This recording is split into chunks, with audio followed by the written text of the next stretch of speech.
मैत्री to all of you.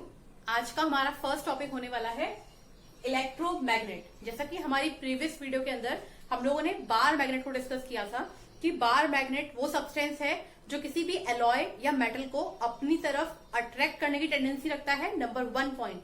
And number 2 point, उसके अंदर north pole and south pole, ये दो पोल हमेशा ही जनरेट रहते हैं, चाहे हम लोग बार मैग्नेट को कितने ही पीसेस में कट कर लें। अगर हम लोग बात करते हैं यहाँ पर कि इलेक्ट्रोमैग्नेट को हम लोग किस तरीके से फॉर्म करते हैं, तो इसका फॉर्मेशन कैसे होगा आपने ध्यान रखना है। यहाँ पर हम लोग सबसे पहले लेंगे एक आयरन, सॉफ्ट आयरन का कोर, या फिर हम लोग बोल सकते हैं कि एक आयरन की रॉड लेंगे और उस आयरन की रॉड के ऊपर हम लोग कॉइल्स लगा देंगे इंसुलेटेड कॉपर वायर की।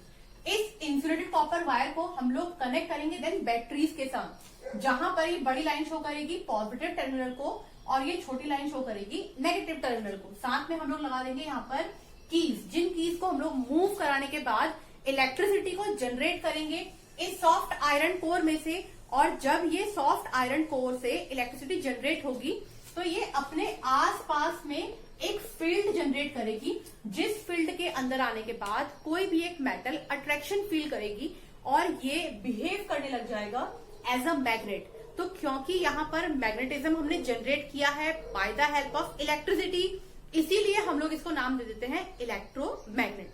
तो ये होता है इलेक्ट्रोमैग्नेट। अब हम लोग बात करते हैं उन फैक्टर की जो अफेक्ट करते हैं स्ट्रेंथ ऑफ इलेक्ट्रोमैग्नेट। स्ट्रेंथ से मतलब इलेक्ट्रोमैग्नेट की स्ट्रेंथ को कम करना या फिर इलेक्ट्रोमैग्नेट की स्ट्रेंथ को इंक्रीज करना। इन दोनों ही तरीकों के लिए कौन कौन से फैक्टर रिस्पॉन्सिबल है। सबसे पहले हम लोग बात करते हैं the number of turns in the coil. जितने ज्यादा यहाँ पर टर्न्स होंगे कॉइल के, यानी कि कॉपर वायर के जितने ज्यादा यहाँ पर टर्न होंगे, उतना ही ज्यादा इलेक्ट्रिक करंट हम लोग जनरेट कर पाएंगे इस कॉइल के अंदर से। और साथ ही जितना ज्यादा इलेक्ट्रिक करंट जनरेट होगा, यहाँ पर इलेक्ट्रिक एरिया उतना ही ज्यादा होगा, तो मैग्नेटिक एरिया भी ज्यादा हो जाएगा। जितने नंबर ऑफ कॉइल्स कम होंगे उतना ही मैग्नेटिज्म कम प्रोड्यूस होगा और ये एक वीक इलेक्ट्रोमैग्नेट बन जाएगा। नेक्स्ट बात करते हैं current flowing in the coil. इस कॉइल के अंदर से करंट किस अमाउंट में फ्लो हो रहा है, ये भी एक रिस्पॉन्सिबल फैक्टर है कि ये इलेक्ट्रोमैग्नेट स्ट्रांग होगा या फिर वीक होगा। नेक्स्ट हम लोग बात कर लेते हैं the length of air gaps between its pole. यहाँ पर जो डिफरेंट हमारे पोल्स हैं उनके बीच में जो एयर का गैप है वो भी कितना है, ये भी एक इंपॉर्टेंट फैक्टर है हमारे इलेक्ट्रोमैग्नेट की स्ट्रेंथ की। नेक्स्ट हम लोग बात करेंगे टाइप्स ऑफ वायर की, जिनको हम लोग यूज करते हैं डोमेस्टिक सर्किट के अंदर। जैसा कि आप सभी लोगों को पता है, डोमेस्टिक सर्किट के अंदर हम लोग सीरीज या फिर पैरेलल, इनमें से कोई भी मेथड को यूज कर सकते हैं। जनरली आजकल के समय में पैरेलल मेथड को यूज किया जाता है डोमेस्टिक सर्किट के अंदर। और अब हम लोग वहां पर डिफरेंट टाइप की वायर्स को यूज करते हैं डिफरेंट पर्पस के लिए। तो सबसे पहले हम लोग बात कर लेते हैं डिफरेंट टाइप की वायर्स की। हमारे पास 3 टाइप की वायर होंगी, red, green and black wire, जो कि अलग अलग पर्पस को सॉल्व करेंगी हमारे डोमेस्टिक सर्किट के अंदर। जैसे कि रेड वायर यूज होगी एज अ लाइव वायर की फॉर्म में।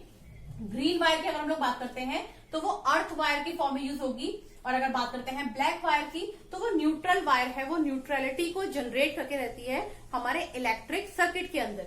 और अगर बात करते हैं अर्थ वायर की तो हम लोग अपने घरों के अंदर शॉर्ट सर्किट या फिर ओवर हीटिंग हमारे सर्किट के अंदर ना हो, इसके लिए यूज करते हैं ग्रीन वायर को।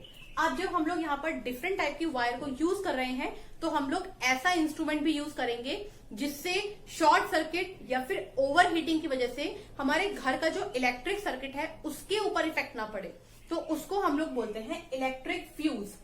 1 से 2 मार्क्स में इन दोनों ही टॉपिक के ऊपर क्वेश्चन जरूर आते हैं। अगर हम लोग बात करते हैं इलेक्ट्रिक फ्यूज की डेफिनेशन की, तो the safety device having a short length of a thin tin plated copper wire having low melting point. यहाँ पर ये भी ध्यान रखने वाली बात है कि जो इलेक्ट्रिक फ्यूज बनता है वो हमेशा ऐसे सब्सटेंस से बनेगा जिसका मेल्टिंग पॉइंट लो होगा, क्योंकि जैसे ही हाई वोल्टेज का करंट फ्लो होगा उस सर्किट के अंदर से और ये हमारा कनेक्टेड होता है सीरीज मेथड में, तो सबसे पहले वो करंट फ्लो होकर के जाएगा इस फ्यूज से। और क्योंकि फ्यूज का मेल्टिंग पॉइंट लो है तो ये एकदम से ब्रेक कर देगा उस सर्किट को, जिससे वो शॉर्ट सर्किट या फिर ओवर हीटिंग में कन्वर्ट नहीं हो पाएगा और हमारे घर का जो डोमेस्टिक सर्किट है वो सेफ रहेगा। तो ये थे हमारे discussion chapter magnetic effect of current के। नेक्स्ट वीडियो के अंदर हम लोग डिस्कशन करेंगे हमारे बायोलॉजी के चैप्टर नंबर 1 यानी कि लाइफ प्रोसेस का। आज के लिए इतना ही। Thank you.